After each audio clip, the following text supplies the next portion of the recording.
இன்னைக்கு அப்டேட்டு, இன்னைக்கு current market தாங்க. விழுந்ததுக்கு எதனால ரீசனு, ஓகே சார். நம்ம வந்து அடுத்த ஆக்ஷன் என்ன எடுக்கணும் நம்ம போர்ட்ஃபோலியோக்கு. ஓகே. ஒரு சில ஸ்டோரிஸும் எடுத்து வந்திருக்கேங்க. ஃபார் த வியூவர்ஸ்க்கு வந்து மோட்டிவேஷனா இருக்கட்டும். அதனால ஓகே. அதுவும் ஷேர் பண்ணலான்ட்டு தான் இன்னைக்கான கண்டென்ட் சார். ஃபர்ஸ்ட் போலாம். வந்து நீங்க வந்து இது நம்ம மார்க்கெட் விழுந்தது நீங்க பாருங்க. அது வந்து ட்ரேட் வார் போகுமா, எஸ்கலேட் ஆகுமா, யூஎஸ் வந்து ரிசெஷனுக்கு போகுமான்ற ஒரு ஃபியருங்க. ஓகே. இன்னைக்கு விழுந்தது வந்து பெஞ்ச் மார்க்கே வந்து நியர்லி வந்து ஒஸ்ட் செஷன், அதாவது 10 மாசத்துல இருக்கிற அவ்வளோ நமக்கு வந்து பெரிய அடி இன்னைக்கு தான் விழுந்திருக்குங்க. மிட் கேப் 20% விழுந்திருக்கு, ஸ்மால் கேப் 23.6% விழுந்திருக்கு ஆல் டைம் ஹைல இருந்துங்க. அதுக்கு அடுத்தது வந்து மோஸ்ட்லி எல்லாம் நீங்க என்எஸ்சி ஸ்டாக்ஸ்ல பார்த்தீங்கன்னா 87% டிக்ளைன் தாங்க. இது வந்து மெயின். நீங்க ஒரு சார்ட் ஒன்று ஃபர்ஸ்ட் இதுல ஷேர் பண்ணிருக்கிறதுல பாருங்க, அதுதான் நெகட்டிவ், அதாவது -3.2% கிட்ட விழுந்திருக்கிறது. அதுக்கு அடுத்தது வந்து குளோபலி நீங்க வந்து டவுன் தான் சார். நீங்க வந்து எந்த மார்க்கெட் எடுத்தீங்கனாலுமே டவுன் தான். யூஎஸ் நாஸ்டாக் வந்து பாத்தீங்கன்னா கன்ஃபார்ம்டு பேர் மார்க்கெட் கன்ஃபார்ம் பண்ணிச்சு. அந்த அளவுக்கு டவுன், அந்த அளவுக்கு விழுந்திருக்கு. ஆயில் அண்ட் கமாடிட்டிஸும் விழுந்திருக்கு. இப்போ மெயினா இன்னைக்கு விழுந்ததுக்கு காரணம் என்னன்றது கேட்டிங்கன்னா, இந்த லாஸ்ட் ஃப்ரைடே அனௌன்ஸ்மெண்ட் பண்ணது ஃபெட் ரிசர்வ் வந்து அவங்க அனௌன்ஸ்மெண்ட் பண்ணது என்னன்னா, இந்த ரெசிப்ரோக்கல் டேரிஃப், இந்த டேரிஃபோட இது வந்து பாத்தீங்கன்னா அவங்களோட யூஎஸ்ஐ இம்பாக்ட் பண்றதுக்கான அதிக வாய்ப்புகள் இருக்கு. இன்ஃபிளேஷன் அவங்களோட growth அஃபெக்ட் ஆகிறதுக்குன்னு அந்த ஒரு நியூஸ் இருந்ததுங்களா, அதனால மார்க்கெட் வெயிட் பண்ணிட்டு இருந்தது. இன்னைக்கு மண்டே சான்ஸ் கிடைச்சது, ஃபுல் அடி. அதுக்கு அடுத்தது வந்து நிஃப்டி வந்து வாலட்டிலிட்டி இண்டெக்ஸ், அதாவது ஃபியர் இண்டெக்ஸ்னு சொல்லுவோம் இல்லைங்களா, ஆமா சார். அது இருந்ததுலயே 10 மந்த் ஹை. விக்ஸ் சொல்றீங்க சார். ஆமா, விக்ஸுங்க. ஓகே. 22.79%, 22.79%ங்க. பாத்தீங்கன்னா தெரியும். அதான் இருக்கிறதுலயே வந்து ஹை இது. இப்ப நம்ம வந்து இதை எப்படி பாத்துக்கலாம், இந்த அளவுக்கு ஃபியர் மார்க்கெட்ல இருக்குது இல்லைங்களா. என்னோட ஒப்பீனியன் என்னன்னா, இப்ப நமக்குன்னு பாத்தீங்கன்னா இந்த பிரசன்ட் டைம்ல ஆக்சுவலா பாத்தீங்கன்னா நிறைய பாசிட்டிவ் ஃபேக்டர் இருக்குங்க. ஃபர்ஸ்ட் என்ன கேட்டீங்கன்னா, டாலர் இண்டெக்ஸ் ஃபாலிங். ஓகேங்களா சார். அது வந்து டாலர் இண்டெக்ஸ் விழறதுன்றது வந்து பாத்தீங்கன்னா வீக் யூஎஸ் டாலர்ன்ற அர்த்தங்க. அப்போ வந்து மற்ற எமர்ஜிங் மார்க்கெட்டோட கரன்சிலாம் ஸ்ட்ரென்தன் ஆகுது, இந்தியன் கரன்சியும் ஸ்ட்ரென்தன் ஆகுது, அது நல்லதுங்க. அப்போ என்ன ஆகும்னா எஃப்ஐஐ வந்து நமக்கு உள்ள இன்ஃப்ளோ வர்றதுக்கான நிறைய சான்சஸ், நிறைய ஆப்பர்ச்சுனிட்டிஸ் இருக்கு. Number one. அதுக்கு அடுத்தது யூஎஸ் மார்க்கெட்டோட வேல்யூவேஷன். இப்போ நம்ம வந்து இந்தியா மார்க்கெட் வேல்யூவேஷன் அதிகமா இருக்குன்னு சொல்றோம் இல்லைங்களா, அதை விட ரொம்ப அதிகமா இருக்கு யூஎஸ் மார்க்கெட்டோட வேல்யூவேஷன். இப்போ அங்க பணம் போனதுக்கான ரீசனே ஒரு ட்ரம்ப் வின் பண்ணாரு, நிறைய கார்பரேட்டுக்கு ஃபேவரபிளா இருக்கும். அது ஒரு ஹைப்ல வந்து நிறைய பணம் அங்க யூஎஸ்க்கு போச்சுங்க. ரியாலிட்டி பாத்தீங்கன்னா அங்க வேல்யூவேஷன் வந்து அதிகமா இருக்கு. அப்போ வந்து நமக்கு வந்து அடுத்தது இப்ப விழார இதுல வந்து பாத்தீங்கன்னா அவங்களோட வேல்யூவேஷன் அதிகமா இருக்கு இல்லைங்களா. இப்ப அங்க வந்து ஒரு ஸ்டெபிலிட்டி கிடையாது, அங்க ஒரு அன்சர்டனிட்டி இருக்குது.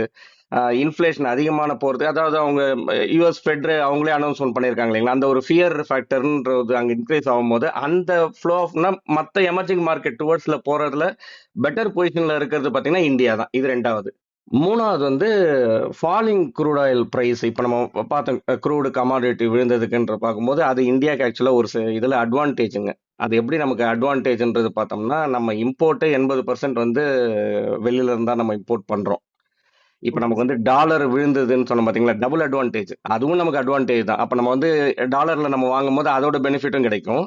Plus correct sir. க்ரூட் ஆயிலே உங்களுக்கு ரேட்டுக்கு டவுன் ஆயிருக்குன்னும் போது அதுவும் உங்களுக்கு நமக்கு அட்வான்டேஜ். ஸோ இதுவும் நமக்கு அட்வான்டேஜுங்க. அடுத்தது கரெக்ட். நாலாவது வந்து யூஎஸ்ல 10 இயர் பாண்ட் ஈல்டுங்க. அங்க இருக்கிற பாண்ட் ஈல்டு இல்லைங்களா, அதான் இருக்கிறதுலயே வந்து நம்ம வந்து இப்போ எஸ்பிஐ பேங்க்லயோ பெரிய நேஷனலைஸ் பேங்க்ல போய் எஃப்டி போடுற மாதிரி இல்லைங்களா. So, அங்க இருக்கிற யூஎஸ் பாண்ட் ஈல்டு விழுறதுன்றது வந்து அடுத்தது குட் சைன்.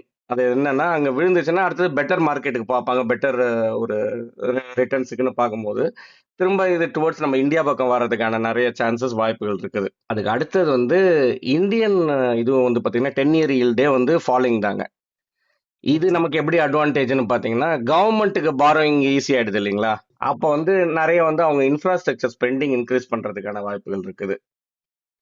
அதுக்கு அடுத்தது முக்கியமானது வந்து பாத்தீங்கன்னா ஃபிட்ச் ரேட்டிங்ஸ் இருக்குங்க. அவங்க வந்து சைனா வந்து டவுன் கிரேட் பண்ணியிருக்காங்க ரேட்டிங்ஸ்லிங்க. ஏன்னா அந்த இடத்துல வந்து முன்னாடி இருந்து அவங்க கொடுத்துருக்க சாவரன் ரேட்டிங் வந்து கம்மி பண்ணும் போது என்ன ஆகும்னா, இப்போ எஃப்ஐஐ பாயிண்ட் ஆஃப் வியூல பாத்தீங்கன்னா அங்க ரிஸ்க் இருக்கிற மாதிரி அந்த கண்ட்ரி, ஓகே, புரியுது சார். அந்த வாய்ப்புகளும் இந்தியா பக்கம் வர்றதுக்கு நிறைய சான்சஸ் இருக்குங்க. ஸோ நம்ம என்ன சொல்றோம்னா, இந்த மாதிரி ஒரு அன்சர்டனிட்டி டைம்லயும் அந்த ஃபியர் இருக்கிற டைம்லயும் அதுல இருக்கிற ஆப்பர்ச்சுனிட்டிஸை பார்க்கணுன்றதுதான் சொல்றாங்க. இப்ப இந்த volatility index, VIX index, fear இண்டெக்ஸ்ன்றது காட்டுறதுனா கூட எல்லாருக்கும் மார்க்கெட்ல ஃபியர் இருக்கு. அந்த ஃபியர் இருக்கும் போது அந்த இருக்கிற ஆப்பர்ச்சுனிட்டியை பாருங்கன்றது தாங்க. அதுக்கு அடுத்தது நீங்க வந்து பாத்தீங்கன்னா மார்கன் ஹவுசலோட ஃபேவரட் அந்த இது தாங்க, நம்ம முன்னாடியே ஷேர் பண்ணியிருக்கோம்.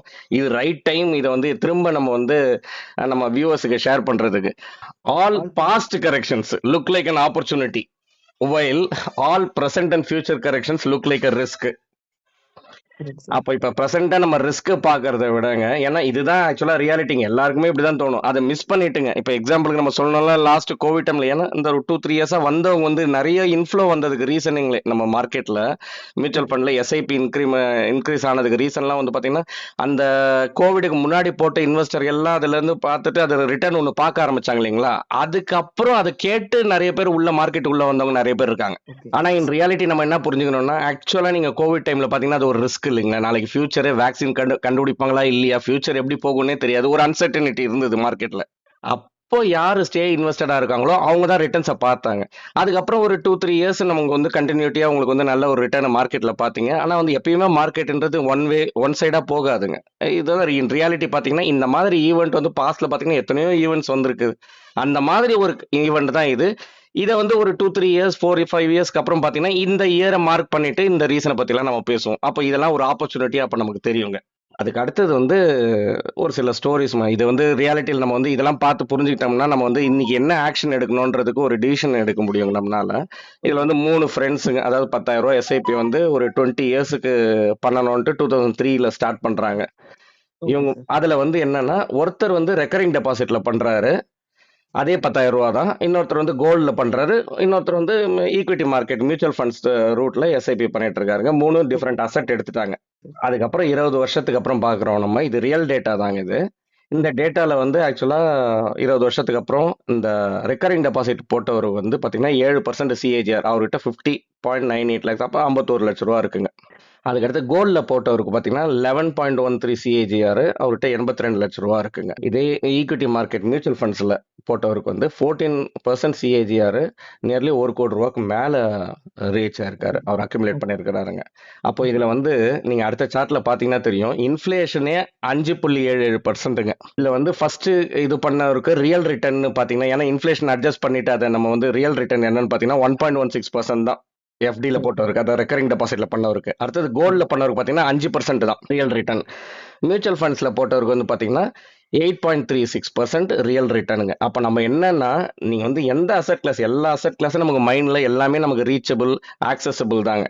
அப்போ நம்ம வந்து என்ன மைண்ட்ல வச்சுக்கணும்னா, எந்த அசெட் கிளாஸ் வந்து இன்ஃபிளேஷன் பீட்டிங் ரிட்டர்ன்ஸ் கொடுக்கும்ன்றதை நம்ம பார்த்துக்கணுங்க. அது ரொம்ப இம்பார்ட்டன்ட். நீங்க அடுத்த சார்ட் பாத்தீங்கன்னா தெரியும், நிறைய பேருக்கு கோல்டு வந்து யோசிக்காம கோல்டு விழுந்ததுன்னா அதை ஈஸியா வாங்குறதுக்கு பத்திலாம் மைண்ட்ல வந்து இந்த அளவுக்கு ஒரு ஃபியர் இதெல்லாம் வராதுங்க. வேற நம்ம இப்போ ஈக்விட்டி மார்க்கெட்ல விழுந்திருக்குன்னா இது ஒரு பெரிய பேசு பொருளா இருக்கு இல்லைங்களா. அது நான் ரியாலிட்டியில ஒரு டேட்டாவே நிப்பான் இந்தியா கோல்ட் ஃபண்ட்ல இருந்து எடுத்து வந்திருக்கேன். கோல்டோட டேட்டாவை பாருங்க. ஜூலை 2012, ஜூன் 2019, 100 ரூபா நீங்க போட்டீங்கன்னா 7 வருஷத்துக்கு அப்புறம் 100 ரூபா தாங்க வேல்யூ, 0% ரிட்டர்ன் கோல்டே கொடுத்துருக்குங்க.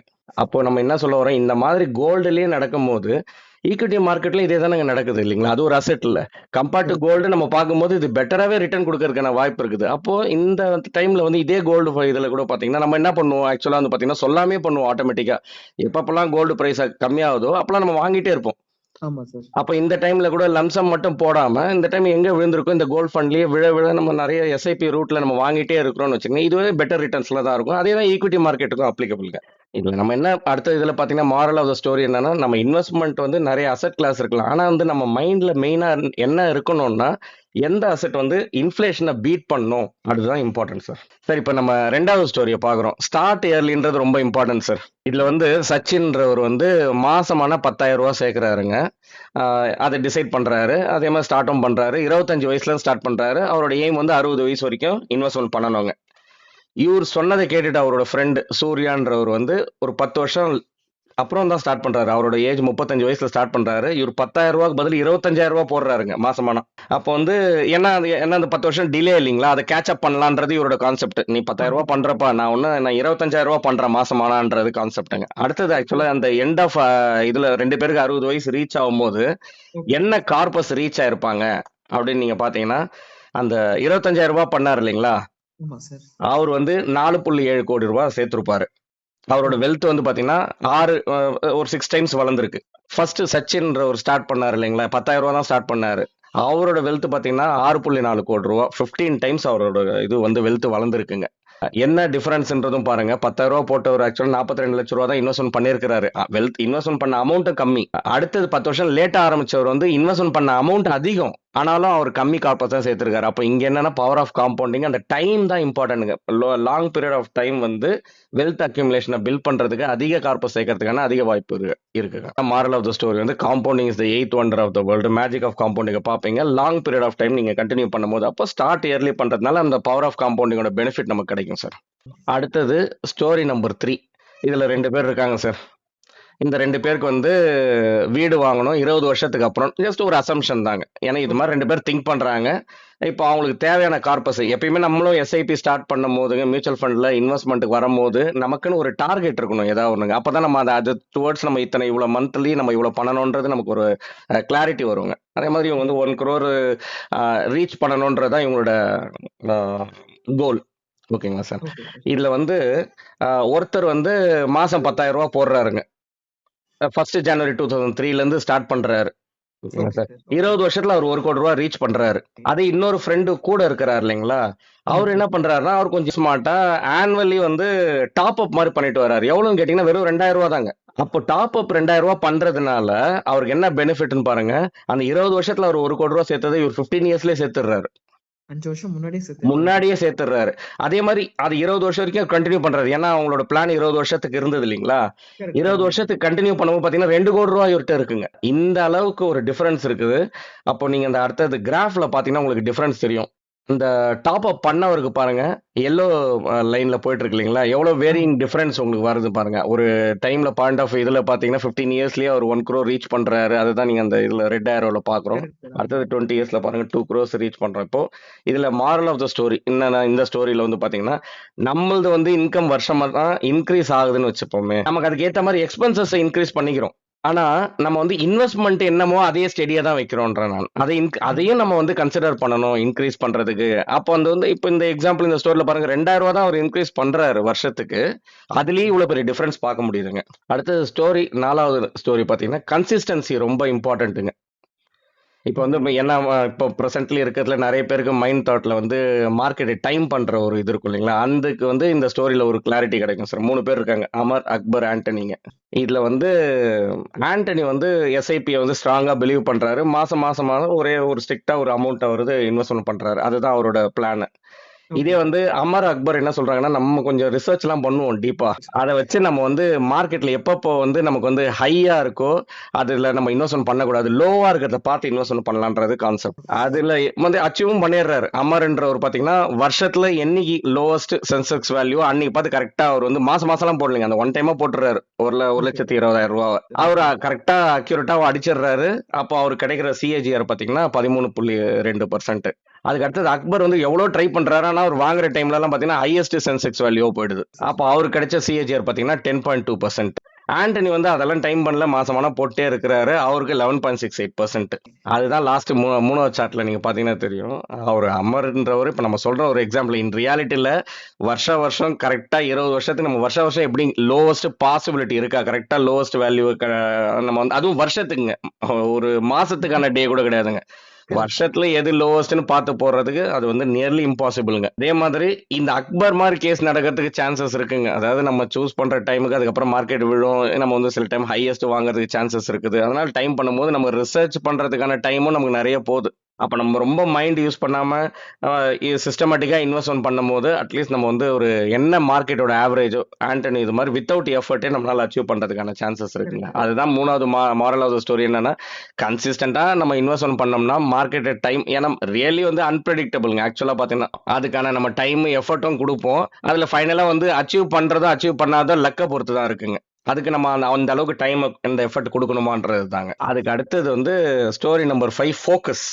இது ரொம்ப இம்பார்ட்டன்ட்டுங்க. ஆகாஷ், சௌரவ் இவங்க 2 பேரும் வந்து நவம்பர் 2003ல இருந்து 10,000 ரூபாய் எஸ்ஐபி பிளான் ஓகே பண்றாங்க. சார். ஆனா அதுல ஆகாஷ்ன்றவர் என்னன்னா, எப்பப்பலாம் மார்க்கெட் வாலட்டிலிட்டியா இருக்கும். இப்ப நடக்கிற சிச்சுவேஷனுக்கு நம்ம வந்து ரிலேட்டபிள்ங்க. அப்போ அவர் என்ன பண்றாரு, பேனிக் ஆயிடுது, எஸ்ஐபிய ஸ்டாப் பண்றாரு. அப்போ அவர் வந்து அந்த பீரியட் ஆஃப் 20 வருஷத்துல நீங்க பார்க்கும்போது 2008, 2020 இந்த 2 பீரியட்ல அவர் ஸ்டாப் பண்ணிட்டாரு எஸ்ஐபிய. 2 வருஷத்துக்கு ஸ்டாப் பண்ணிடுறாரு. Volatile okay. மார்க்கெட்னால நம்ம அது கொஞ்சம் சரியாகட்டும். நார்மல் ஆனதுக்கு அப்புறம் நம்ம கன்டின்யூ பண்ணிக்கலான்ட்டுங்க. அப்ப ஓகே சார். அவர் அக்யூமுலேட் பண்ண வெல்த் 2023ல 20 வருஷத்துக்கு அப்புறம் பாத்தீங்கன்னா 76 லட்சம் ரூபாங்க. அடுத்தது வந்து ஒருத்தர் கண்டினியூ பண்ணிட்டே போறாரு இல்லைங்களா? ஆமா ஆக்சுவலா சார். அவரு அக்யூமுலேட் பண்ண வெல்த் அதே 20 இயர்ஸ்ல பாத்தீங்கன்னா 91 லேக்ஸ்ங்க. இந்த அளவுக்கு 20 லேக்ஸ் கிட்ட டிஃபரன்ஸ் டிஃபரன்ஸ். இருக்குங்க. அதுக்கு அடுத்தது அந்த இதுல பாக்குறோம் நம்ம கிராஃப்ல பாத்தீங்கன்னா உங்களுக்கு இன்னும் ஒரு பெரிய கிளாரிட்டி கிடைக்கும். அந்த கரெக்டா அவர் 2008ல ஸ்டாப் பண்ணார் இல்லைங்களா? ஆமா ஸ்டாப் சார். பண்ணதுக்கு அப்புறமே நீங்க வந்து அந்த எல்லோ இருக்கிற இதுல பாருங்க கண்டினியூ பண்ணவரோட கிராஃப் மேல இன்க்ரீஸ் ஆகுது நம்ம நல்லா பார்க்க முடியுது. Correct sir. ஆமா. ஓகேங்களா? இது ஒரு வந்து இந்த இடத்துலயும் ஸ்டாப் பண்ணாரு. இன்னொரு இடத்துலயும் ஸ்டாப் பண்ணாரு. அவரோட இது இங்க மார்ஜின் வந்து அதுதான் சார். ஸ்கீம் நல்லா பெர்ஃபார்ம் பண்ணா கூட, இன்வெஸ்டர் பிஹேவியர்ல ரிட்டர்ன்ஸ் நமக்கு எண்ட் ரிட்டர்ன்ஸ் நம்ம கையில வந்து நம்மளோட பிஹேவியர பொறுத்து தாங்க இருக்குது.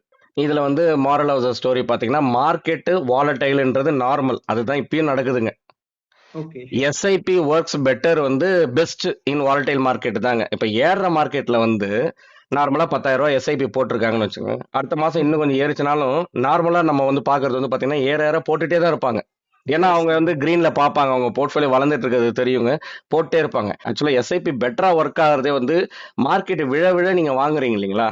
ஆமா சார். அப்பதான் அக்யூமுலேஷன் ஆஃப் யூனிட்ஸ் அதிகமா இருக்கும். நீங்க வந்து ரொம்ப பெரிய பெட்டர் ரிட்டர்ன்ஸ் அதாவது ஏறுற மார்க்கெட்ல நீங்க பாக்குற ரிட்டர்ன்ஸை விட எக்ஸ்ட்ரா ஓகே. போனஸ் ரிட்டர்ன்ஸாவே நீங்க இறங்குற மார்க்கெட்ல எஸ்ஐபி கண்டினியூ பண்ணும்போது தான் சார் கிடைக்கும். அப்புறம் லாஸ்ட் ஸ்டோரிங்க. இது வந்து ஓகே. மிஸ்டர் கன்ஃபியூஸ்ட் அவரோட ஸ்டோரிங்க. இது என்னன்னா ஓகே. எந்த டேட்டை சூஸ் பண்றதுன்ற ஒரு கன்ஃபியூஷனுங்க. அவருக்கு வந்து என்னன்னா நமக்கு வந்து மார்க்கெட்ல நம்ம ஹார்ட் அண்ட் மணி போடுறோம். ஏதோ ஒரு பெஸ்ட் டேட்டா இருந்துச்சுன்னா அந்த டேட்ல வந்து எனக்கு வந்து ரிட்டர்ன்ஸ் வரணும். நான் வந்து ரேண்டமா ஒரு 10ஆம் தேதி ஒரு 15ஆம் தேதின்ற மாதிரி நான் எடுக்க மாட்டேன் அப்படின்றாரு. அப்போ வந்து யோசிச்சு பார்த்துட்டு என்ன பண்றாருன்னா அவரோட பணத்தை 10,000 ரூபாய் போடுறாருன்னா 10 டிஃபரெண்ட் டேட்ல அவர் சூஸ் பண்ணிக்கிறாரு. நான் அதுல வந்து மிஸ்ஸே பண்ணக்கூடாதுன்றது கான்செப்ட். அப்போ வந்து என்ன பண்றாரு 1, 4, 7, 10, 13, 16, 19, 22, 25, 28 10 டேட்டை சூஸ் பண்ணிக்கிறாரு. நான் எந்த டேட்டை மிஸ் பண்ண மாட்டேன். ஆனா எல்லாத்துலயும் அந்த 1000 தான் போட போறேன். சோ அந்த மாதிரி போன ஆனா இன் ரியாலிட்டி நீங்க வந்து பாத்தீங்கன்னா அவர் போட்ட டேட்ல சிஏஜிஆர் 20 வருஷத்துக்கு அப்புறம் பாத்தீங்கன்னா எல்லாமே 17% தான் சார். நீங்க அவ்வளவு டைவர்சிஃபை பண்ணி பெருசா அச்சீவ் பண்ணலன்றதுதான் சொல்ல வரோம். புரியுது. அதுக்கு அடுத்த சார்ட் நான் எடுத்து வந்திருக்கேன். இது வந்து நீங்க வந்து 1 to அவர் வந்து 10 டிஃபரெண்ட் டேட் தான் எடுத்தாரு. ஆக்சுவலா நான் வந்து 1ல இருந்து 31ஆம் தேதி வரைக்கும் நம்ம எல்லா டேட்டுமே நம்ம எடுத்து வந்திருக்கோம். நீங்க எந்த டேட்ல போட்டாலுமே பெருசா டிஃபரன்ஸ் இல்ல சார். அதுதான் புரியுது வந்து சார். நான் செப்டம்பர் 1996ல இருந்து ஆகஸ்ட் 2024 வரைக்கும் உள்ள டேட்டா பெரிய லாங் இது டேட்டால வந்து எல்லாத்தையுமே இந்த ரோலிங் ரிட்டர்ன் பேசிஸ்ல பார்த்ததுலயே உங்களுக்கு வந்து எக்ஸ்ஆர்ஆர் பார்த்தீங்கன்னா நியர்லி 15.6% தான் கொடுத்துருக்கு. ஆல் டேட்ஸ்லயே உங்களுக்கு எஸ்ஐபி. அது மட்டும் இல்லாம சில பேருக்கு வந்து டெய்லி பண்ணணுமா, வீக்லி பண்ணணுமா, மந்த்லி பண்ணணுமான்னு டவுட் வருங்க. அதுவும் வந்து கண்டிப்பா. பாத்தீங்கன்னா உங்களுக்கு வந்து பெரிய மூணுமே 15% தாங்க டிஃபரன்ஸ். இதுதான் ரியாலிட்டி டேட்டா. இதுவும் 1996ல இருந்து 2024 வரையில ஒரு லாங் டேர்முக்கான டேட்டாங்க. அப்ப நம்ம மைண்ட்ல என்ன வச்சுக்கணும்னா நமக்கு எப்ப கிடைக்குங்க, நமக்கு மந்த்லி சேலரியா மந்த்லி சூஸ் பண்ணிக்கோங்க. Salary correct. என்னைக்கு கிரெடிட் ஆகுமோ அதுல இருந்து ஒரு 2-3 நாள் தள்ளி நீங்க வச்சுக்கங்க. அப்ப அதாவது எஸ்ஐபி போற டேட்ல வந்து கன்ஃபார்மா நம்ம அக்கௌண்ட்ல பணம் இருக்கிற மாதிரி இருந்து சூஸ் பண்ணிக்கோங்க. இதே வந்து நீங்க கண்டிப்பா. பிசினஸ் பண்ற மாதிரி இருந்துச்சுன்னா எப்ப பணம் வரும்னு உங்களுக்கு தெரியும் இல்லைங்களா? அப்ப கரெக்ட். நீங்க வந்து நீங்க அப்படியே எஸ்ஐபியா போட்டுக்கலாம். இல்ல எனக்கு வந்து irregular-ஆ தான் பணம் வரும்னா நீங்க பணம் வரும்போதெல்லாம் நீங்க அடிஷனல் பர்ச்சேஸ் மாதிரி பண்ணிக்கலாம். இதுல மாரல் ஆஃப் த ஸ்டோரி என்னன்னா மார்க்கெட்ன்றது வாலடைல் தான், அன்பிரெடிக்டபிள் தாங்க. எந்த ஒரு ஹிஸ்டாரிக்கல் எவிடன்ஸுமே கிடையாதுங்க. இந்த பர்டிகுலர் டேட் இந்த பர்டிகுலர் இதுல தான் வந்து உங்களுக்கு நல்ல ரிட்டர்ன் கொடுத்துருக்குன்றது ப்ரூஃப் எதுவுமே கிடையாது சார். அதுக்கு அடுத்தது சம்மரி. இதோட நம்ம இந்த வீடியோ முடிச்சுக்கலாம் சார். என்னன்னா இன்வெஸ்ட் ரெகுலர்லிங்க, ரைட் கிளாஸ், இன்ஃபிளேஷனை பீட் பண்ற மாதிரி நம்ம இன்வெஸ்ட்மெண்ட் பண்ணணும். நம்பர் 1. ஓகே. ரெண்டாவது வந்து இப்ப நம்ம லாஸ்டா பேசின மாதிரி தான் உங்களோட ரிஸ்க் ப்ரொஃபைலுக்கு ஏத்த மாதிரி அசெட் அலோகேஷன் வச்சுங்க. எவ்வளவு பர்சன்டேஜ் ஈக்விட்டி, எவ்வளவு பர்சன்டேஜ் டெட். அதை யங்கா இருக்கிறவங்க பாத்தீங்கன்னா 70%, 80% கூட ஈக்விட்டி வச்சுக்கலாம், 90% கூட ஈக்விட்டி வச்சுக்கலாங்க. அதாவது அந்த அவருக்கு வந்து இந்த பணம் வந்து எனக்கு அடுத்த ஒரு 5 வருஷத்துக்கு தேவையில்ல, 7 வருஷத்துக்கு தேவையில்ல, இன்னும் எங்கா இருக்கிறவங்க இன்னும் லாங் டேர்முக்கு இருக்கிறவங்க வந்து ஈக்விட்டி போர்ஷன் அதிகமா வச்சுக்கலாங்க. இல்ல கொஞ்சம் மீடியாக்கரா இருக்கிறவங்க வந்து ஒரு மீடியம் ரிஸ்க் எடுக்க முடியும்னா 50-50 வச்சுக்கிறான்னு வச்சுக்கோங்க. ரொம்ப ஈஸியா புரிஞ்சுக்குது. ஈக்விட்டி 50%, டெட்ல 50%ங்க. கரெக்ட். இந்த மாதிரி டைம்ல மார்க்கெட் விழுந்து ஈக்விட்டி போர்ஷன் கம்மியாச்சு, விழுந்திருக்கு. அந்த 50 நம்ம வச்சிருந்த இடத்துல 50 வந்து 30 ஆச்சுன்னா அந்த 20% டெட்ல இருந்து எடுத்து பேலன்ஸ் பண்ணிக்கணுங்க. அசெட் அலோகேஷனை மெயின்டைன் பண்ணிக்கணும் சார். அதே மாதிரி கண்டிப்பா. அசெட் அலோகேஷன் என்னென்ன ஈக்விட்டியும் வச்சுங்க, பாண்ட் வச்சுங்க, கோல்டும் வச்சுங்க. அதுக்கு அடுத்தது வந்து லாங் டேர்ம் நீங்க இன்வெஸ்ட்மெண்ட் பண்ணும்போது இது நம்ம ஒரு ஸ்டோரியில பேசினது தாங்க. அந்த லாங் டேர்ம்ல பார்க்கும்போது பவர் ஆஃப் காம்பவுண்டிங்கோட பெனிஃபிட் நமக்கு கிடைக்கும். அதுக்கு அடுத்தது வந்து இன்க்ரீஸ் இன்வெஸ்ட்மெண்ட் அமௌண்ட். அதாவது நம்மளோட இன்கம் வருஷம் இன்க்ரீஸ் ஆச்சுன்னா நம்மளோட ஃபர்ஸ்ட் தாட் வந்து வேற ஏதாவது லக்ஸரியா ஒரு ஐட்டம் நம்ம திங்க் பண்றதுக்கு முன்னாடிங்க இன்வெஸ்ட்மெண்ட்டை ஃபர்ஸ்ட் இன்க்ரீஸ் பண்ணிடணும். எஸ்ஐபி டாப் அப் திங்க் பண்ணிட்டுங்க. அப்போ நம்ம இந்த போர்ஷனுக்கு போக மீதி லெஃப்ட் அவுட்ல நம்ம எக்ஸ்பென்சஸை பிளான் பண்ணிக்கலாம். அதுக்கு அடுத்தது வந்து மார்க்கெட்டை டைம் பண்றத அது வந்து இன் ரியாலிட்டி வந்து நிறைய எக்ஸ்பீரியன்ஸ்டு சீசன்டு இன்வெஸ்டர்ஸ் பெரிய பெரிய எல்லாருமே சொல்லியாச்சுங்க. அதனால நம்ம வந்து திரும்ப நம்ம அதை ட்ரை பண்ணிட்டு நம்ம டைம்ல அதை வந்து வேஸ்ட் பண்ண வேண்டான்றது என்னோட ஒப்பீனியன். அப்போ டைம் பண்ண முடியாது. அப்போ நீங்க சிஸ்டமேட்டிக்கா நீங்க ஒரு கிராஜுவலா இன்வெஸ்ட்மெண்ட்டை வச்சுக்கோங்க. அது அடுத்தது வந்து don't get into the cycle of greed and fear. இந்த மாதிரி டைம்ல இப்போ நம்ம ஃபியர் இண்டெக்ஸ் பார்த்தோம் இல்லைங்களா, உடனே நம்ம ஃபியர்ல போக தேவையில்ல. என்ன ரியாலிட்டியில் என்ன நடக்குது, இதுல ஏதாவது நமக்கு வந்து ஆப்பர்ச்சுனிட்டி இருக்கா, அட்வான்டேஜ் இருக்கான்னு பார்க்கணுங்க. பேனிக் ஆகக்கூடாதுங்க.